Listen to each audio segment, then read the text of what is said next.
Yes, you have read the title of this video and the thumbnail that I lost a signed job with the salary and the benefits over 160,000 for this particular year. It hasn't been the worst year, I can say, of my life, if I can say that way. So I want to share you the background and how sometimes when things happen, you have to keep forward, making sure that and believing that things will be okay with you. So, beginning of the year 2020, before the pandemic, I had a plan. And always my plan is to find a way on how I can retire and live the rural life. So in order to do that, I came to come with a perfect plan. The perfect plan would be, among other things, find a job which is very good, mostly by federal government or also other companies, and go and work overseas in developing countries. You can work there for 5 to 10 years or 5 to 8 years, depending on the nature of the contract. And then, while you are there, the house you have here, you keep renting it. And because the cost of living is low in the countries where you'll be there, you'll be able to pay off the mortgage and you'll be able to invest a lot into retirement, and you can retire very, very soon or quicker than the normal path of every single day. So, with that plan, I started in the year 2018, mid of 2018, when I came to know that you can apply jobs with the federal government, and especially most of the Department of State, because Department of State is the one also operating, or we call Ministry of Foreign Affairs, overseas. So working as diplomat or non-diplomat positions, but with the Department of State. You can work with the Peace Corps, you can work with the US government in terms of USAID, so you can work with the overall embassy itself. So there are all those positions. And as long as you are a US citizen, doesn't matter whether you are original from another country, as long as you meet the qualifications, you go through the process. So I applied in the year 2019, couple positions. When I applied those couple positions, I was shortlisted because the steps on the federal government, when you apply, they refer you. Kind of like you have been meeting all the requirements and you are referred for the next step, which will be scheduled for the interview. But sometimes you might not call for the interview despite of being shortlisted or being referred to the final step. So in the year 2018, I was referred to for like 4 positions, but I was not interviewed. 2019, I applied. All those positions are open every single year. So I applied 2019. When I applied for 2019, I was shortlisted again for all those positions, but I was not called for the interview.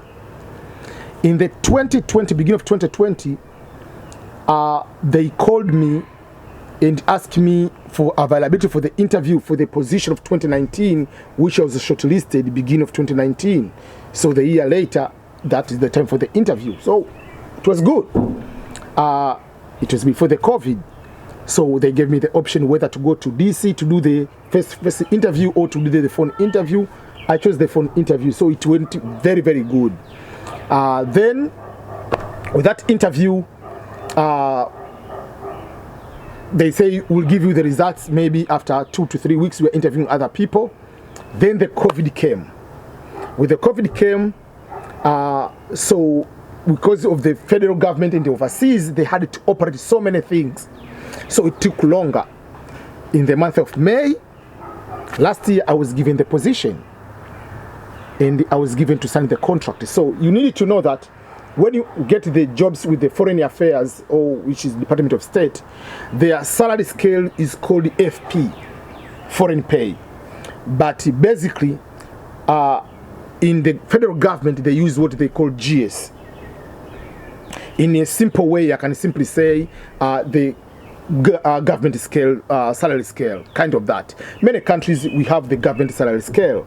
So in the US, GS, it starts from 1 to 15 for civil servants, 15 being the highest position overall. There is no any other position above number 15. So when you apply for the jobs in the federal government, there are scale you can just start based on the education, and the certain scales based on education and work experience. So most of the jobs, if you start with a bachelor degree, you start with what you call GS7, master's GS9, PhD GS11, and then you keep going up. So when I applied, you don't negotiate the scale at the beginning. They will look on your education and your work experience and how you did it on the interview and everything. So obviously, the salary for that particular position said it will be between about 70,000 to 110, something like that, for that particular position which I applied, which I did the interview. So on my mind, I knew I'm not going to get a lot of money. So when the contract came for me to sign, I was given what is called GS14. Remember, the highest, the maximum civil servant is GS15. So I was given to sign as GS14 salary scale. And the salary was about 106 or 107,000 US dollar. That was the salary. So number one, that was the salary, 107. So it's 106 and 8, 900, whatever, something. So it was about 107,000. And they asked me, do you want to negotiate more salary? What? I don't need to negotiate. The salary, that was more than enough. What I really wanted. So listen to this one. So that was the position. You get that amount of money is a salary. And the position, I was either to go to Africa or to go to Asia or to go to Eastern Europe. But in the end, when they saw much of my experience, they recommended me to be in the Africa region. That was very good too. So obviously I'm going to live in Africa with that amount of the salary. But on top of that salary, there are other benefits associated to that. Number one, you'll be given the house depending on the number of dependents. So I have 3 children and myself, so it will be at least a 4-bedroom house. So you'll be having the house and the furnish, it will full furnished house, meaning I can go just with my bag of my clothing. Everything is there. The bed, the mattress, everything is there. And I don't need to pay apartment to pay the rent. So to be fully furnished, paid for. So wherever you'll stay there, it was 5 years contract. And then you can renew up to 2.5 years. So it was 7.5 years to 8 years contract. So if you go there, that means I don't pay the rent. So assume you are going to the city, let's say South Africa, big cities of South Africa, or Zambia, or Malawi, or Rwanda, whatever. So 4-bedroom with that capacity of diplomat level, those you are talking about, minimum, the smallest amount will be 2,000 US dollar to be able to do that. So that means you can add, for 12 months, you are more than 20,000 more extra. So you can add that one on your salary. So let's say my salary was 107,000, and then if you 2,000, that is you are going to add 24,000, and then on top of that, I don't pay the bill for electricity, for the water, the bill for the cooking gas. I don't pay that one, and I don't pay the salary for the security guard. I will be having security guard already paid for. Security company, whatever it is. So if you add all those kind of things, you are talking about another 15 to 20,000 extra. So for this, just for the number of month per year, let's say, is just 15,000 extra. Then on top of that, your children will be going to the those diplomatic school, or the schools which have children of diplomats or ambassadors, whatever, all those kind of people from overseas. So some of the countries, they have specific for Europeans and the Americans families is studying there. Some of the schools, they have also local rich people. They can be able to go there, and some people, they can get some scholarship to go to study in those particular primary schools. So they start from primary school to high school, and their tuition fees, you can find it is $15,000 to $20,000. There is one in Ghana, for instance, it was $22,000. The one in Liberia, it is about $19,000, $20,000. So it's just like someone is going to kindergarten or grade 1 or grade 2, that is the school fees. So if a child is the age of 5 and above, will be paid for by the government money. So for that particular case, so my first child, Benedict, is already 4th grade, going to 5th grade. Then there is Claire, who is 5 years old. So these two, they could get to school for 10 to 20,000. The maximum the school fees they can pay will be 25,000. So if you add, the school fees will be paid for, let's say, just 10,000 per child, just like a small amount. But usually most of these schools are more than that. So with the 2 kids, you add 20,000. So up to that particular moment is $166,000. Then traveling from here to the country you are going is paid for, flight ticket, using the government passport. If you have, household goods, they are also paid for you to travel with up to that particular country. And in each, after every 2 years, you and your family will be given the special leave to come to visit America, to get used it back to the American culture before you go continue to another tour. That ticket for the entire family, go and return, is also paid for.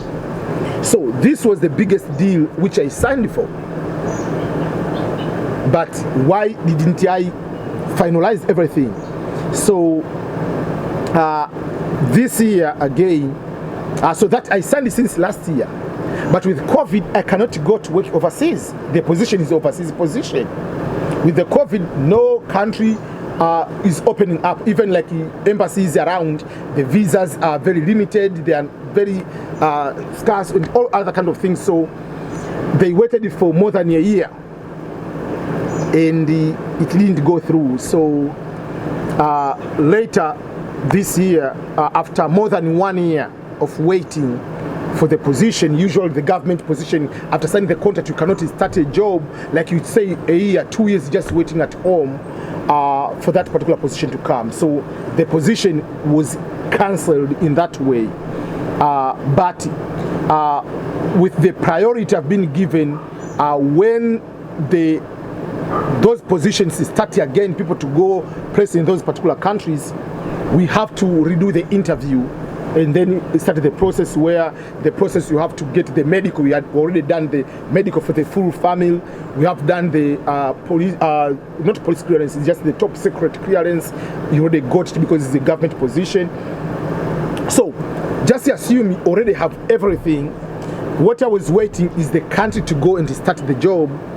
Already you have everything, you already plan, okay, when I go there, this will be I was able even to pay off my full house mortgage within a year. Because if I was able to have over 120, 150 per year, I could be able to pay the mortgage within 1 year or 2 years.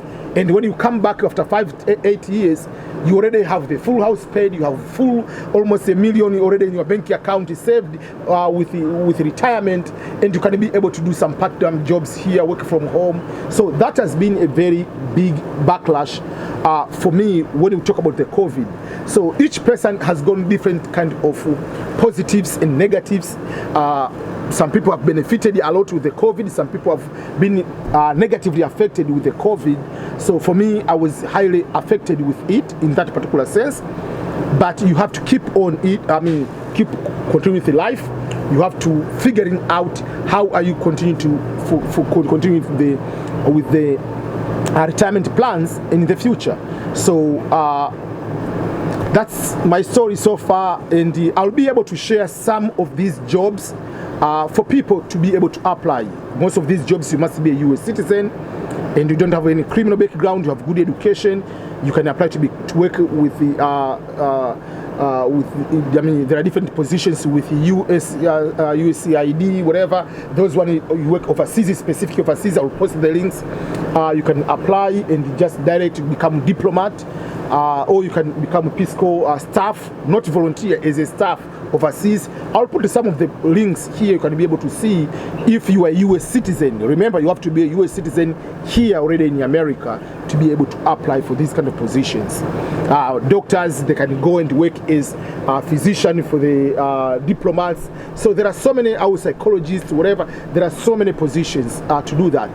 So I'll keep sharing this kind of information for you to be able to consider different opportunities on your own. Maybe you can be one among the people who can benefit from those kind of opportunities.